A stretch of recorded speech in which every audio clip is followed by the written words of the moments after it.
We're going to take a look at the 2022 OCR GCSE Computer Science paper.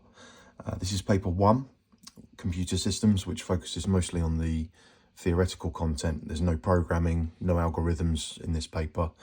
So this is what we would call recall paper. Can you memorize definitions, the way that things work, and then recall them in an exam? I'm going to walk through this.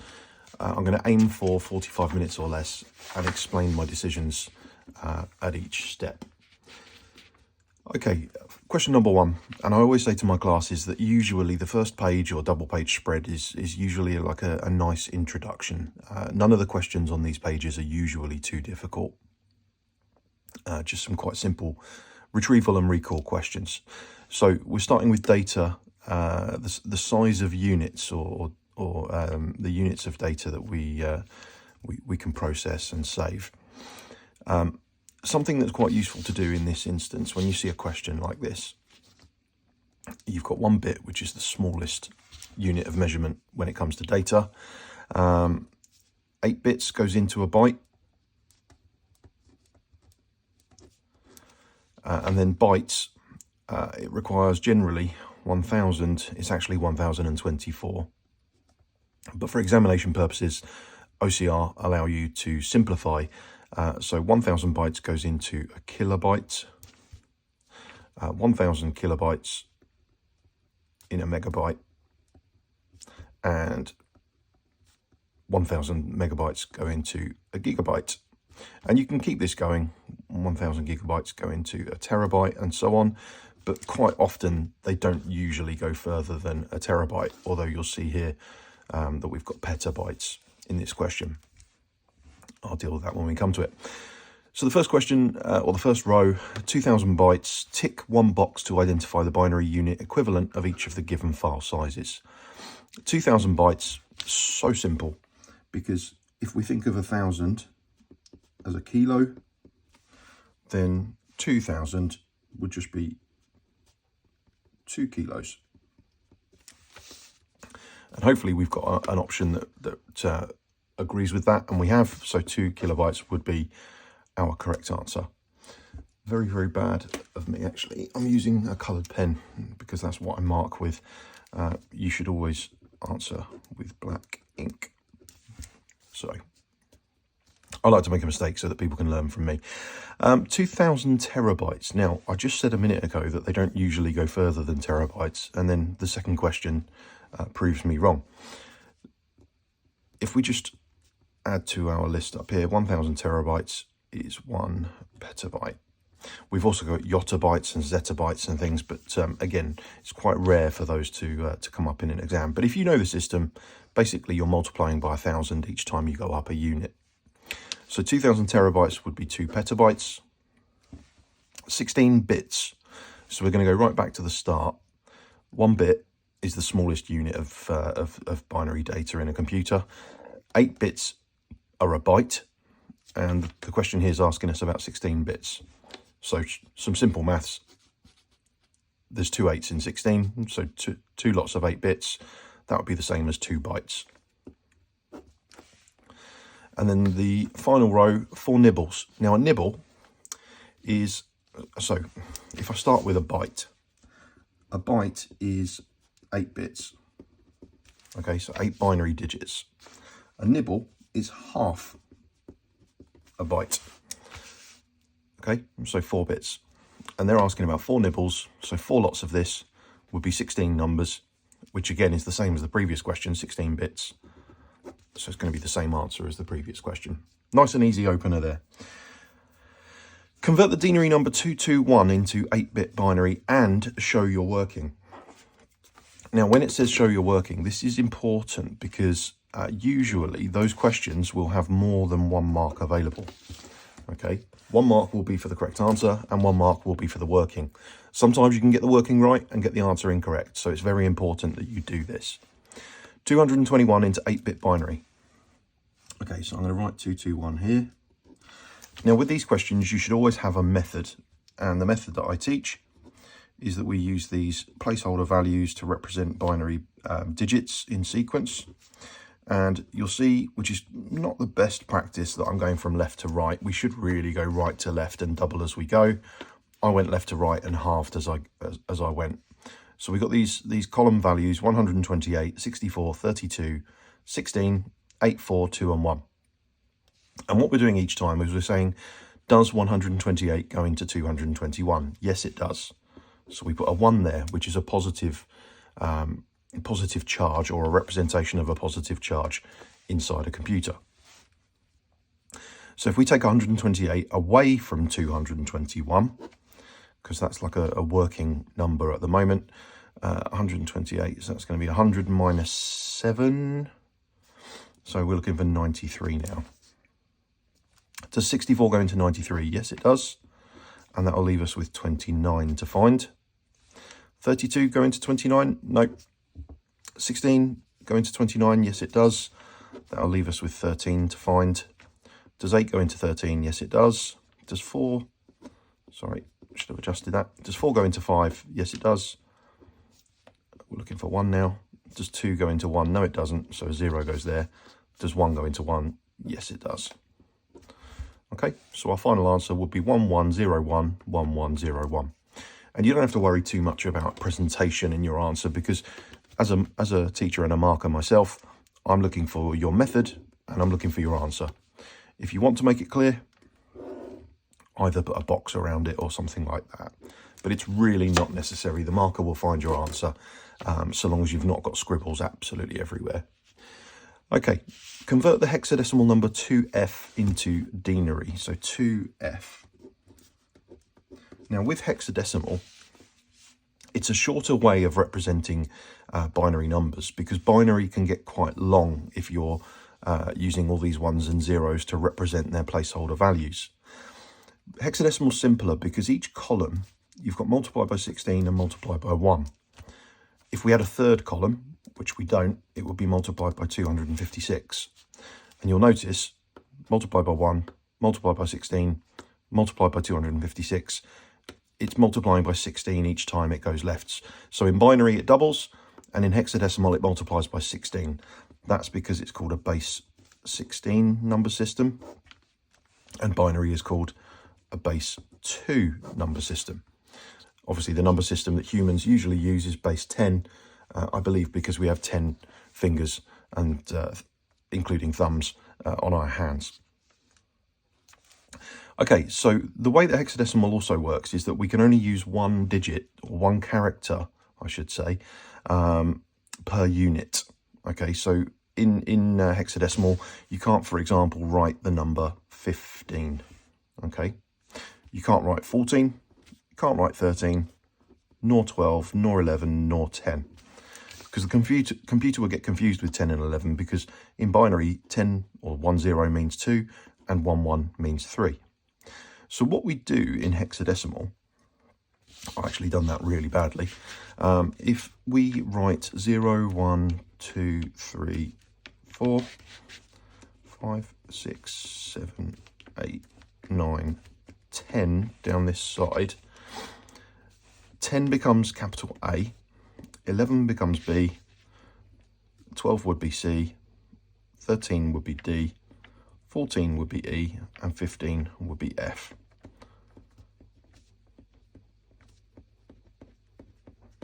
Okay, so what we've actually got here is F times 1, or 15 times 1, so I'm just going to put 15 here, and 2 times 16, which is my favourite number, 32. And then all we need to do is add those two numbers together to give us our final answer in denary, which would be 47. And again, I'm just going to box my answer. Okay, so again, 2 marks available. The question said show you're working, so you'd be silly not to, really. Convert the binary number 10110000 into hexadecimal. Now, this is a slightly different method. What you need to do here, and notice there's only 1 mark available, so they don't actually care about your method. This question, you would just get a mark for the answer, but I'm going to do it anyway. Split the 8 bits into 2 sets of 4. Remember from the first question, we call these nibbles. And what we do now is, instead of putting 1, 2, 4, 8, 16, 32, 64, 128 above each value, we only use, because they're nibbles, 1, 2, 4, 8. And then over here, the same, 1, 2, 4, 8. Now, I understand that people could get confused with this, but because we've split them into nibbles, there's no need to double when you continue to go left beyond 8, because this is a separate number. Okay, so 1, 2, 4, 8 would be your placeholder values. Add these together, they're all zeros, so the answer will be 0. And where you've got a 1 here, you add the placeholder values together. So 1 plus 2 is 3, plus 8 is 11. But remember, 11 doesn't exist in hexadecimal. So 11, it corresponds to B. So B, and then 0. Okay, and again, if you want to, you can box your answer. So B0. Identify how many unique values can be represented by 4 bits. So when you study the data unit, your teachers should talk to you, or if you're learning from a website or a textbook, they should teach you about bit depth or color. It might come up in color depth when you're looking at images. And it's really simple. The idea that each pixel could, for example, be a binary value, we used the formula 2 to the power of n. And n in this case is the number of bits. So number of bits is 4, 2 to the power of 4. So I say 2 to the power of 4. So that's the same as 2 times 2 times 2 times 2, which would be 2 times 4. 2 times 2 is 4. 4 times 2 is 8. 8 times 2 equals 16. Perform a binary shift of 3 places right on the binary number 10001110. Again, 1 mark, so they only care about our answer. With a binary shift moving right, what we're going to do is we're going to slide our number over, and we're going to lose the last 3 bits. Okay, so they're going to get knocked off. So I'm going to write my number down, 1001. Now, technically, this would be correct, because we've performed a binary shift, but we also need to replace the bits that we've lost. And we always replace them with zeros, with a positive number, so that we don't change the representation of the value. So the correct answer would be 000. That's what we call padding or filling. 10001, because we've got our original number there, we've moved it to the right, and we've backfilled it with zeros. Okay? Let me fold the paper in half to look at the second question. Okay, complete the table by writing the missing definition of or name of each of the common CPU components and registers. What we've got here is a clue to help us. It stores the address of the next instruction to be fetched from memory, and it increments during each fetch execute cycle. Now, if you're watching this video and you don't want me to give you the answer, here's where you may want to pause, look at your notes, look at a website like Isaac Computer Science or CS Noobs, or wherever you prefer to get your information from. But the correct answer to this question, to me, is obvious by the second clue. It increments during the fetch execute cycle. And there is one component that always increases by 1 upon successful completion of each cycle, and that's the program counter. You could also just say PC.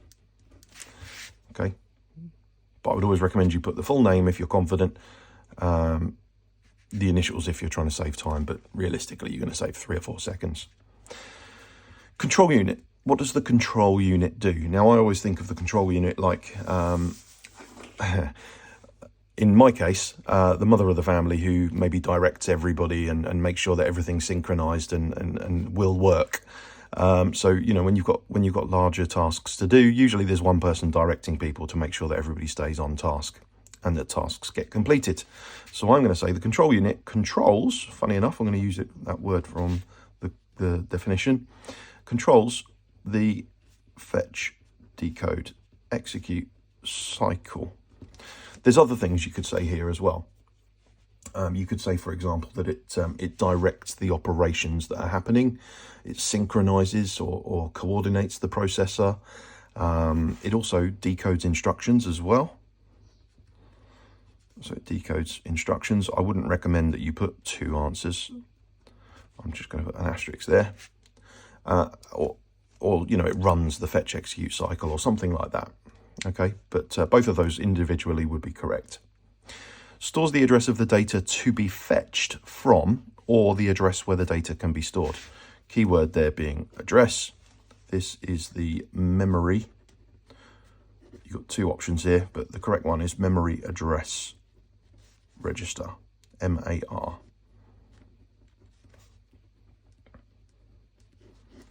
Okay, and performs mathematical calculations and logical operations. You've got mathematical and logical as your clue. If we slightly change the word mathematical, another word for maths that you do in your head would be arithmetic. So arithmetic and logic unit.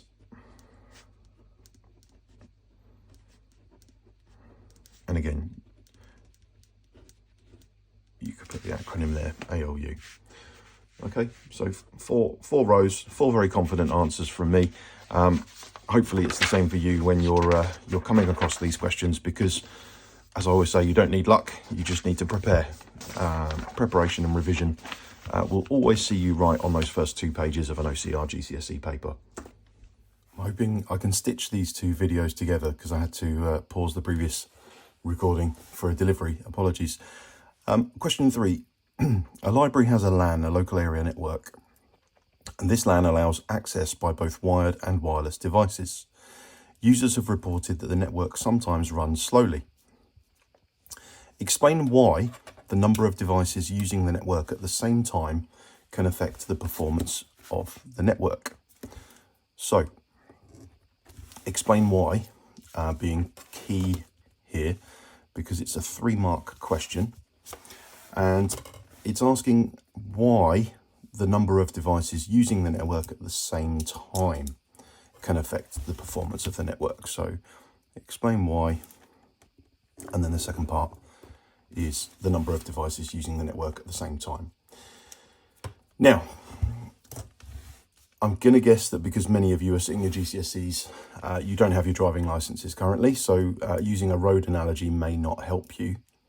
But if you get a bus to school, you may know that at certain times of the day, the town or the city that you're travelling to can become quite congested. That means there's lots of traffic on the road at the same time.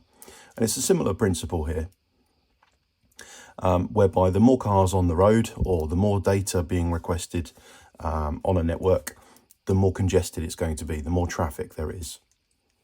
Now, what this means is bandwidth is a bit like a road. It's a fixed width or a fixed capacity, and the more requests, the more traffic, the more data that's being sent down the tube or the wire or the bandwidth of the network. It's the same thing as putting more cars on a road. We can't magically make a road wider, the same way that we can't magically make our bandwidth larger. So the more cars on a road, the more congested the road becomes. The more users requesting data on a network, the more congested or the bandwidth becomes. Now, bandwidth is a bit like a pizza. Now, a pizza is wonderful if you order a pizza in, or you cook a pizza and you're sharing it between yourself and one other person. Let's say 8 slices, 4 slices each. Wonderful. If you invite 2 more people around, you're going to have 2 slices of pizza each, which for some people may be enough. But for me personally, I'm going to need those 4 slices. I'm sorry, we're going to need to order more pizza. But the point I'm trying to make is 1 pizza shared between 2 people is wonderful. 1 pizza shared between 4 people, bit less wonderful in my opinion. 1 pizza shared between 8 people, not very enjoyable at all. I'm still going to be hungry afterwards and need to make something else. So bandwidth is a bit like a pizza. Okay, so let's try and put together an answer that will actually get us some credit here. So I'm going to say more devices mean more data requests being sent. Okay, that's my first point. let's say at the same time, because that's in the question. So it's always good to refer back to the question to make sure that you show the examiner you understand the question. Now I'm going to use the key word here, bandwidth. It's all about the bandwidth, this question, is then being shared, a bit like my pizza analogy, between the devices.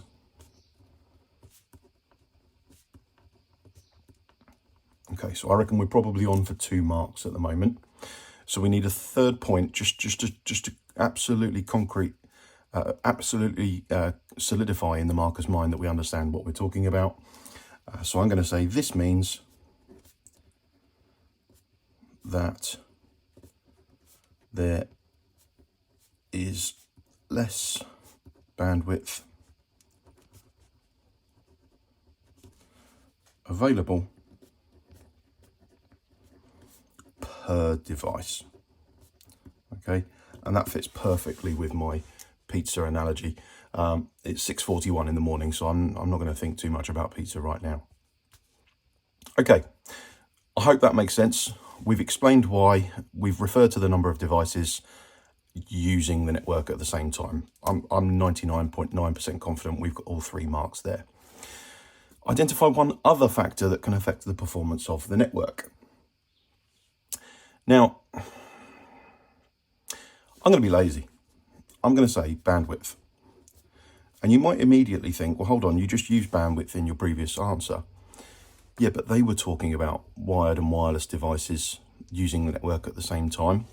So bandwidth, I would argue quite strongly, should be allowed as an answer for this this follow-up question.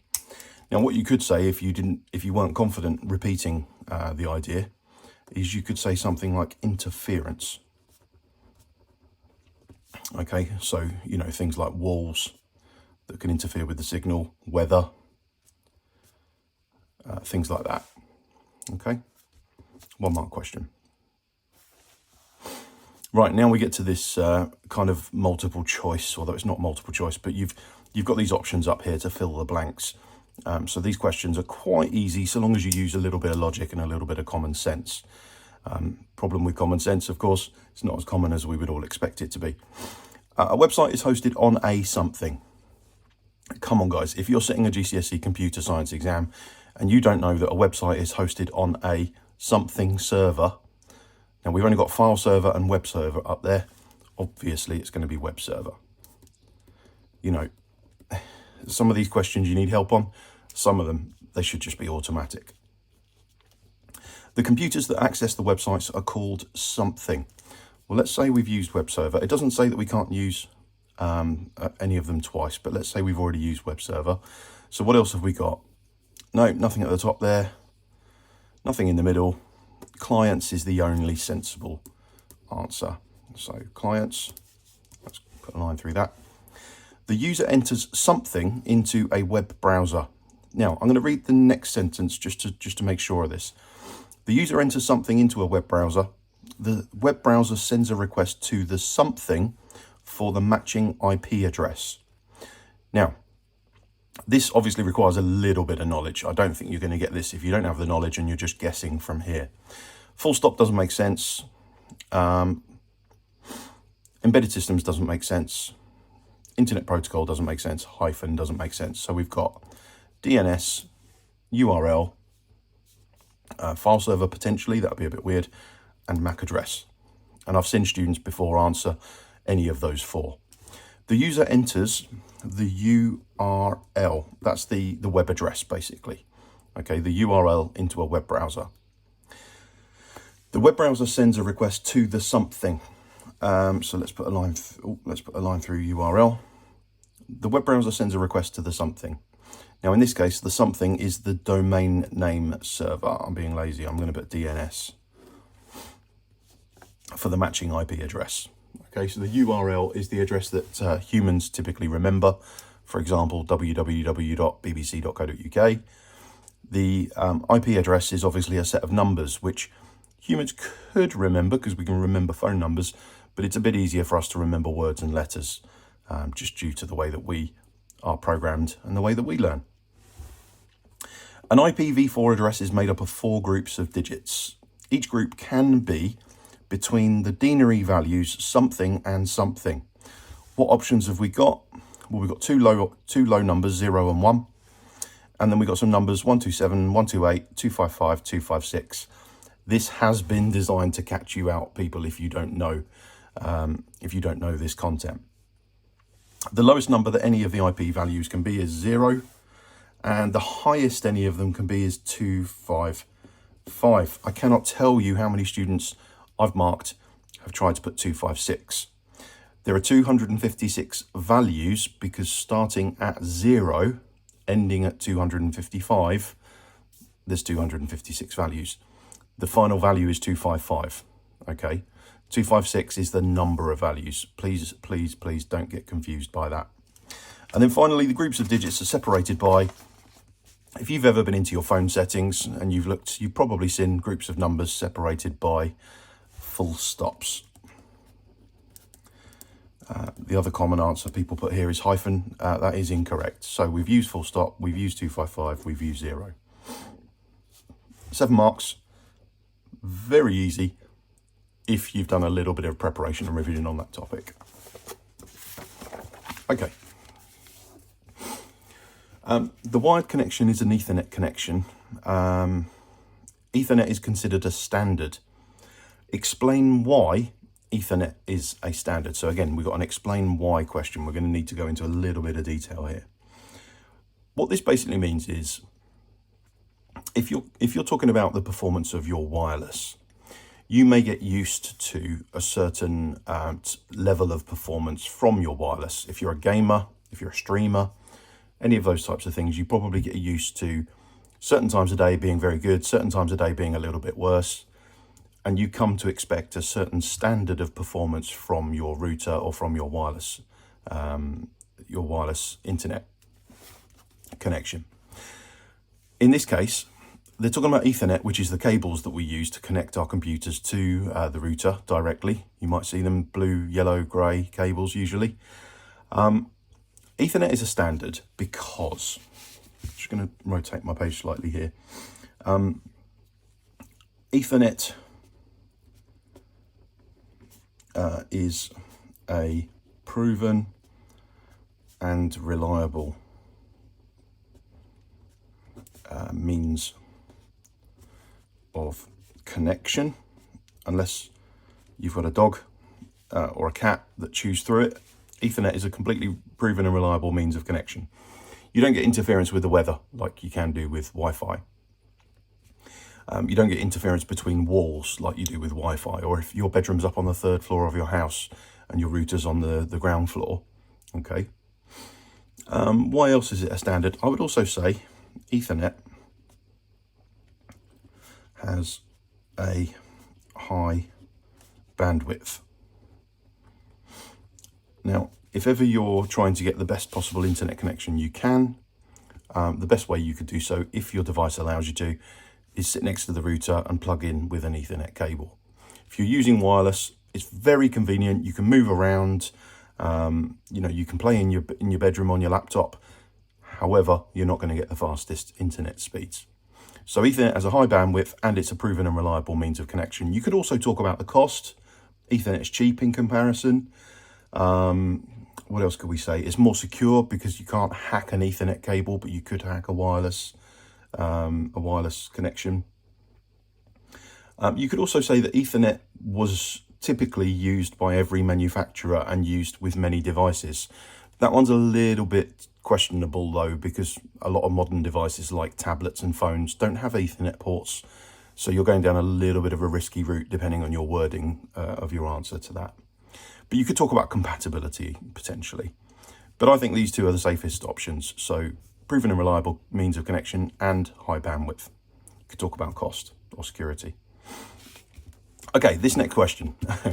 This next question is horrible. And I'll explain why it's horrible. It's purely in the interpretation of the wording. Now, every teacher of every subject will occasionally make mistakes, and they will tell their students something that they believe to be true that perhaps the exam board don't 100% agree with. And I'm guilty of this with this question. I've had probably nearly 100 students sit this question before, whether in real exams, mock exams, end of unit tests, and they make mistakes on this because of something that, in theory, I've not worded 100% correctly, and in practice, I've told them is true. So, the network has several routers. Identify 3 tasks carried out by a router. Now, if your first thought here is to provide an internet connection, I understand why you would say that. But that's not a task that the router carries out. That's the purpose of the router, to provide an internet connection. The task of the router is what the router does to allow that internet connection to happen. So basically, what does the router do to facilitate your connection to the internet? Well, the first thing it does is it receives packets of data. Okay, that's the first thing that a router does. Now, you could double up here and you could say that it forwards or retransmits or resends packets of data. And I'm pretty confident you'll be okay, even though it sounds a lot like the previous answer, because obviously one's receiving and one is forwarding. Now, after that, you're probably struggling a little bit to think of a third thing that the router does. So what a lot of students might do is they'll try their arm here and say provides an internet connection. But like I say, that's still not correct. That's the purpose of a router. It's not one of the tasks it does. So what I'm going to say is it converts, we're going back to that word packets again, from one protocol to another. Okay. You could also say that it assigns IP addresses so that the packets get to the right device as well. After that, I'm running out of ideas for 3 tasks that a router provides. Okay. Check the mark scheme on that one as well, but you should see those 3 on the mark scheme. Okay. The library does not use encryption when data is transmitted through the network. This must be quite an old library. Give 2 reasons why the library should use encryption. Well, the most obvious one is to comply with Data Protection Act. If you want to show off, you can put the year it was updated, 2018. So to comply with the Data Protection Act would be the most obvious one. And of course, encryption doesn't stop data being stolen. It stops it being understood or read if it's stolen. Okay, so to prevent data being read / understood if intercepted. Okay. Pretty confident that's 2 marks. And protocols are used to transmit data through the network and over the internet. Identify 1 protocol that could be used to perform each of the following tasks. Sending an email. You've only got one option here, guys. It's Simple Mail Transfer Protocol, SMTP. Okay. And for accessing a website securely, well, the old-fashioned protocol for accessing a website is HTTP. But the question says securely, so we need an S on the end, HTTPS.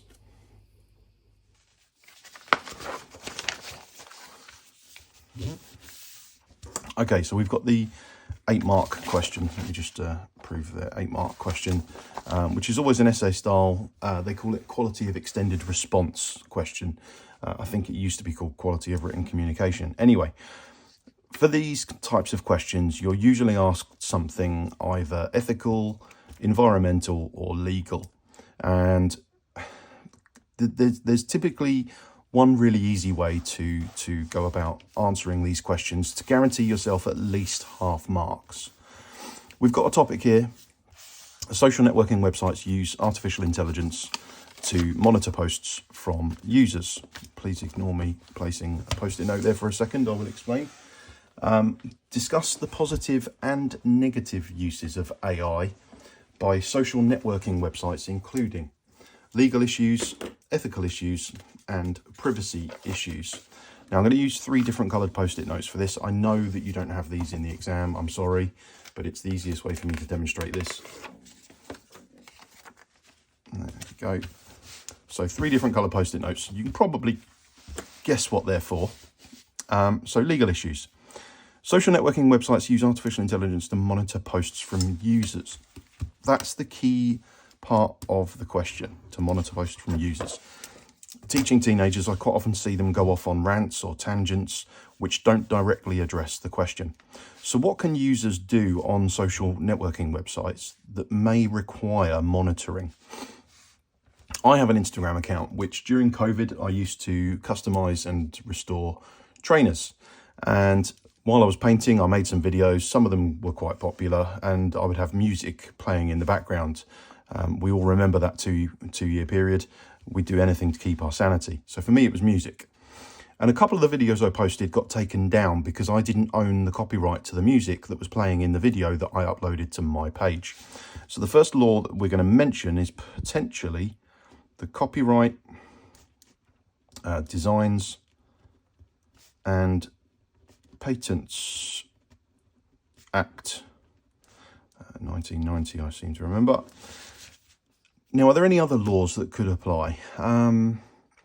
Computer Misuse Act, probably not, but I'm going to put it down because if you think about it, somebody could log into somebody else's account without their permission. So let's say Computer Misuse Act. Sorry, I've got the dates the wrong way around. 1990. Silly me. So that's 1988, that should say. And 1990. And then you've got the Data Protection Act, which is more likely to apply here, I would say, especially if somebody accidentally posts some personal information on social media. So they're your 3 laws, okay? Ethical issues.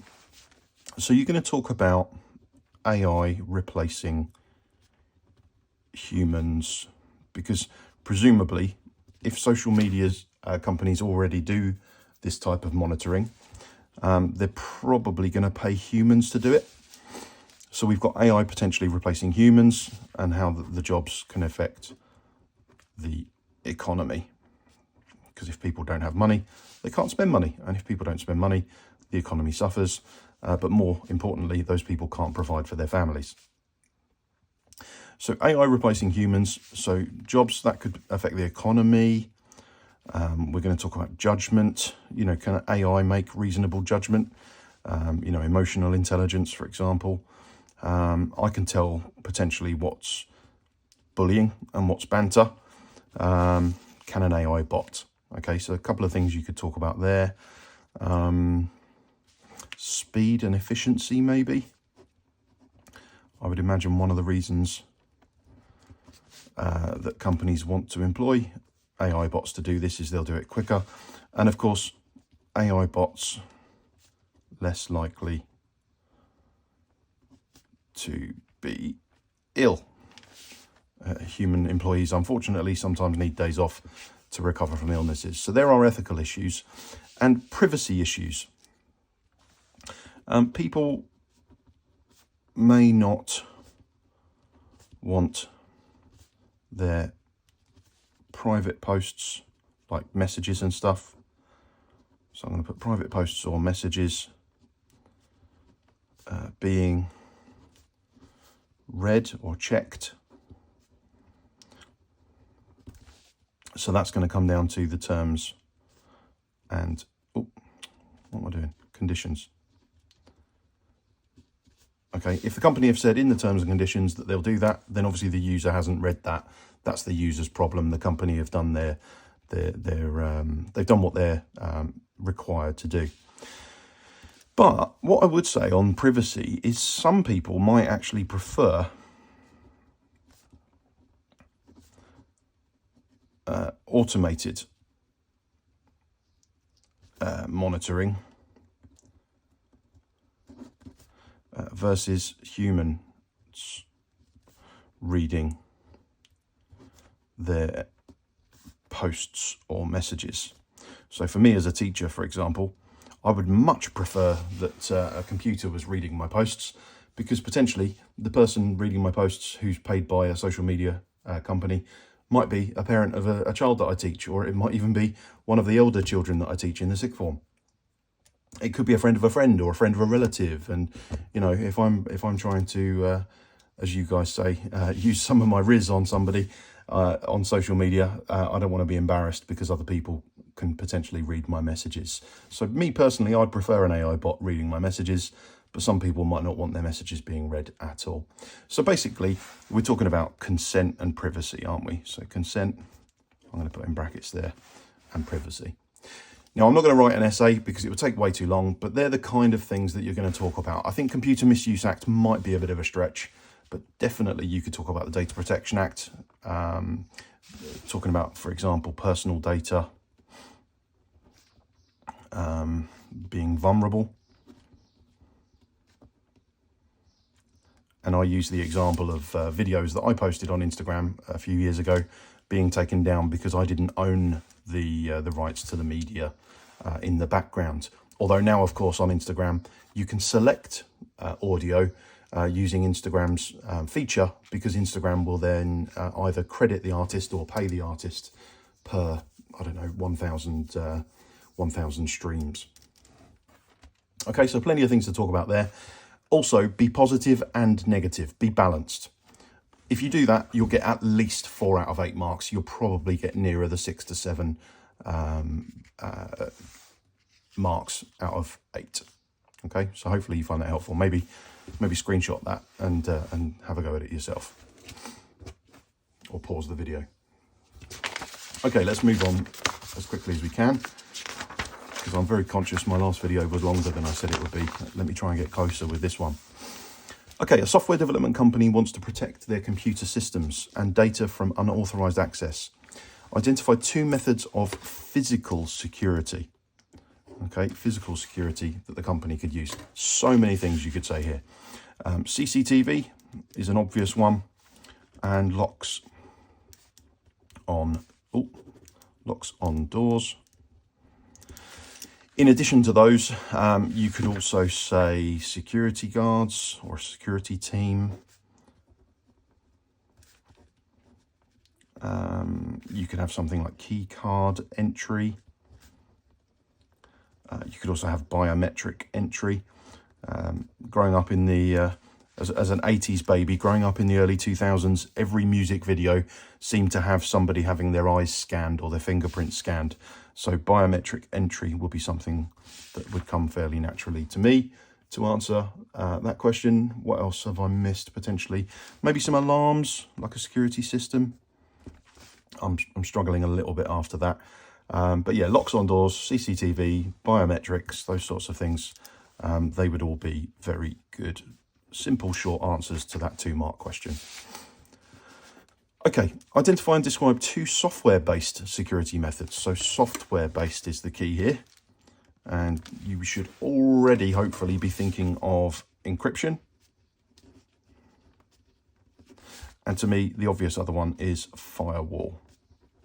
Okay, so what does encryption do? Encryption scrambles data, or mixes it up, or whatever you want to say, using an algorithm, making it near impossible for intercepted data to be read or understood. I think I understand why these videos are so long, because my answers are a lot longer than your average teenagers. Firewall. What does a firewall do? Well, a firewall scans incoming traffic. It also scans outgoing traffic as well, but in this case, let's say scans incoming traffic, and using a filter or criteria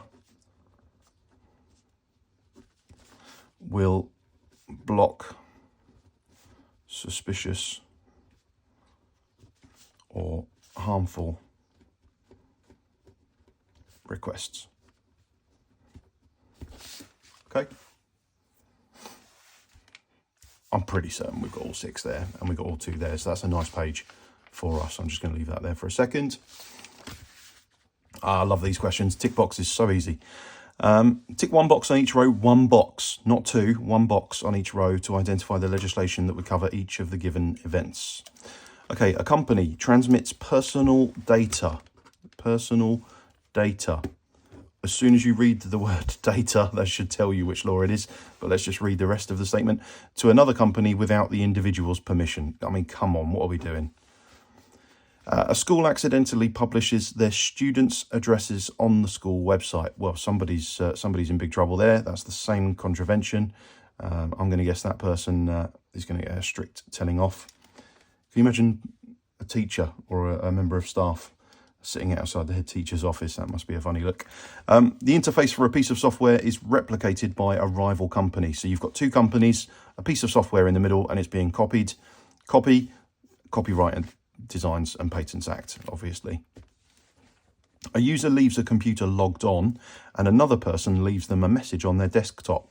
So it's about somebody using someone's computer without their permission, perhaps. Yes, they've been stupid to leave it logged on and open. Always have these conversations with my year 12s about when they leave the room, locking their computers. They never do, and they always come back and there's always a suspicion that somebody may have done something. Computer Misuse Act. And a student guesses their teacher's password and accesses their computer account. It's the same law again. So I can't think of many double-page spreads where there were 13 marks available that were so easy to get. Okay, yeah, and typically after an easy question, a slightly more difficult one.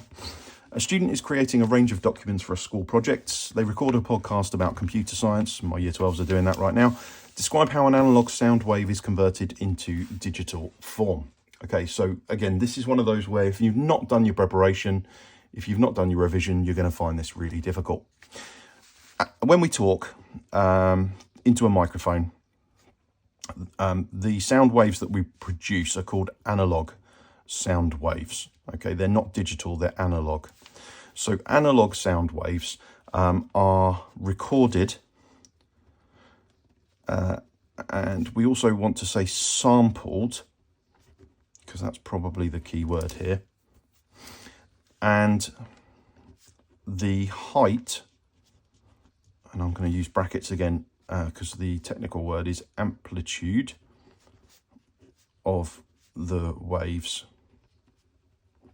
is measured. I need to make my writing smaller. And recorded. Now, potentially only got 2 of the 3 marks available there, okay, because we talked about analog sound waves being recorded and the height or amplitude of the waves is measured and recorded, okay.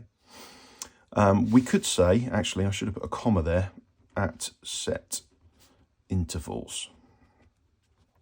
Okay, now I don't know whether that would get the 3rd mark or whether that would just be confirming to the examiner that I know what I'm talking about. But what we do want to then say is that these are stored in order to make them digital as binary values. Okay, 100% I'm confident that we've covered all 3 marks there in that answer. So analog sound waves are recorded or sampled. The height of those waves is measured and recorded at set intervals. What I mean by set intervals is like time periods. Okay, so like every 15 seconds, for example, every 10 seconds. And you'll see that in the next question. Tick 1 or more boxes on each row. So we're allowed to tick more than 1 if we think appropriate on each row to identify the effects that each change will have on the sound file. So some of these changes cause the file size to increase. Some of them cause the file size to decrease. Some of them increase the accuracy of the recording and some of them decrease the accuracy of the recording. So if the duration of the track or the recording changes from 10 to 20 minutes, what's that going to do? Does accuracy increase? Well, no, because we're talking about duration. We're talking about the length of something. That doesn't increase accuracy. But what it does definitely 100% increase is the file size. I don't think anything else applies on that row. Sample rate changes from 44 kilohertz to 8 kilohertz. So we're reducing the sample rate. So The file size is not going to increase. If anything, it's going to decrease. The accuracy is not going to increase if we're reducing the sample rate, so it's going to decrease, okay? And then finally, bit depth changes from 8 bits to 16 bits. So the number of bits we've got to record the data are increased. What that means, of course, is that our data can be more precise, more accurate. So I'm going to say accuracy increases. But because we're using more bits, the file size is also going to increase as well, okay? So yeah, we've got 1 box ticked on the first row, 2 on the second, 2 on the third. And I'm pretty confident, again, we've got all 3 of those marks. So we're doing all right at the moment. The student writes a report about volcanoes. The computer, my nephew's doing volcanoes, he's like 7. The computer stores text using the ASCII character set. Part of the ASCII character set is shown below. So we've got these sequential numbers, sequential letters. You can see there's a pattern. Increase a character by 1, increase the ASCII denary code by 1. Identify the character that will be represented by the ASCII denary code 84. Okay, this is going to be difficult, isn't it? So we've got Q is 81. What comes after Q? R would be 82, S would be 83, and T, I'm guessing, would be 84. So let's put a capital T there. Do not make the mistake of putting a lowercase letter there, please. They're all capital letters, so you need to follow that format. Identify a second character set. They're talking about ASCII. The only other character set, really, that we're required to know is Unicode. So that should just be a straight off the bat answer for that question. Student takes a photograph of their science experiment. The image file includes metadata. Metadata means data about data. Okay. Identify 3 pieces of metadata that is often stored with an image. I'm going to go with the most obvious one, the file size. Images are usually quite large files. Location taken. So if you've got a smartphone and you take a photo and you've got GPS enabled, it will also record the location you took it. And I'm going to say the date or time as well. Now, other answers you could put, there's several answers you could say for this. You could say the type of hardware used to take the photo, so a camera, the camera that the image was taken on. You could talk about the resolution of the image, the height and width, the number of pixels. You could talk about the bit depth or color depth. You could talk about the file type, whether it was a RAW file or a JPEG or whatever. Who took the photo, maybe? You know, was it taken by a certain user using a digital camera? But yeah, there's tons of really, really good answers that you could use there to get those 3 marks. Okay, really simple question here that people often make mistakes on. Particularly the second part. The student compresses all their documents before emailing them to their teacher. Give 2 benefits of compressing the data before it's emailed. Now, you might think compressing something reduces its file size, which is true. And the question doesn't say explain why they're compressing the data. So you don't really need to go any further than just stating reduces file size. And if you reduce the file size, what that will do is it will transmit faster. I'm going to put transmit or sends to the recipient faster. Now, teenagers quite often are concerned about how much data they've got on their mobile phone plan. So you could say uses less mobile data to transmit, or uses less bandwidth, or something like that. You could talk about the fact that emails usually have a file size limit as well. When I'm sending things to colleagues at school, anything over 5 gigabytes, I'm not sure it's going to send. Sometimes you get away with it, sometimes it bounces back, or it warns you that it might not send. But yeah, you could also say takes up less storage space on the recipient's device, but I'm not sure they're that bothered about that. Explain why lossy compression may not be appropriate to compress all of the students' files. Now, lossy is great for images, because if we remove a few pixels to save some file space, all that will happen is maybe the quality depreciates a little bit. Lossless is what we use for things like Word files or text files, I should probably say, because I'm using the name of a brand there. Okay. Now, lossy compression on a Word file or a text file would be bad, because you've got words that if you take letters out of them, it would completely change their meaning. So data would be lost or removed. Now, the key word here is permanently.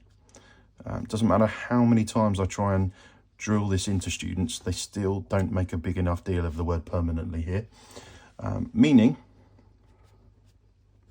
that text files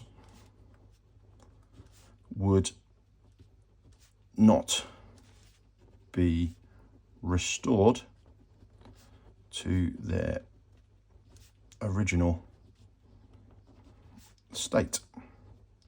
And obviously I'm talking about content, format, and things like that. Okay. I don't think there's anything else that you would really need to say in response to that question. Okay, so it's about the fact that data is removed permanently. You could also say it changes the meaning, but I think we're going a bit overboard there if the marker didn't already give us the 2 marks that were available. Okay, last page, thankfully. A smart television allows the user to search the internet and watch videos online. It has both RAM and ROM. What's the difference between RAM and ROM? It's volatile versus non-volatile. Okay, now that's not necessarily what I would put as the answer, because we want to say RAM is volatile versus non-volatile, brackets ROM. Okay, so basically when the power's turned off, RAM will lose its contents, but ROM won't. Give 2 examples of data that the smart TV could store in RAM. Again, many students will answer this lazily and they'll miss the key word or words that will get them the marks. You could say any program currently running or open. And it's the currently bit that's really important, okay? Or running, because that implies the same thing. So you could also say the current film or TV program being watched. And by the way, up here, when I said program, I was talking software. So I might just go back and make that clear to the examiner. What else could you say for that? Things like the volume right now, or the current channel, channel 265, for example, whatever that is, current volume being set at 33. What else could you say? I think that's about it. Maybe, yeah, I'm going to leave it at that. Keep it simple. And the smart television has secondary storage. State, using an example, why it needs secondary storage. Okay, so we're going back to this volatility thing again, aren't we? So in the event of a loss of power, whether it's deliberate or accidental or a power cut, data needs to be stored. And I'm going to say long term. So on my Skybox, if I record something, I might not want to watch it there and then. I might be busy, but I might want to come back to it later. So I could say, for example, in the event of a loss of power, data needs to be stored long term. For example, programs and apps and TV shows or films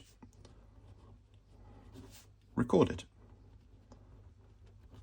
Okay, again, it's a 2 marker, so we've probably done enough there. And identify one appropriate type of secondary storage for the smart TV. Justify your choice. If you remember the types of storage, you've got magnetic, optical, and solid state. Now, in my opinion, the best one to say here would be solid state. You could probably get away with saying magnetic if you could justify it well. Magnetic, you can store a lot of data. It's relatively cheap. I'm struggling after that, but that'll probably get you 3 of the 4 marks. But solid state, we've got a lot more we can say. It's lightweight, has a slim profile, no moving parts, no heat or noise generated,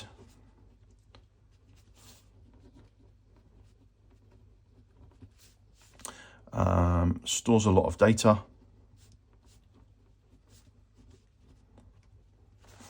it's robust.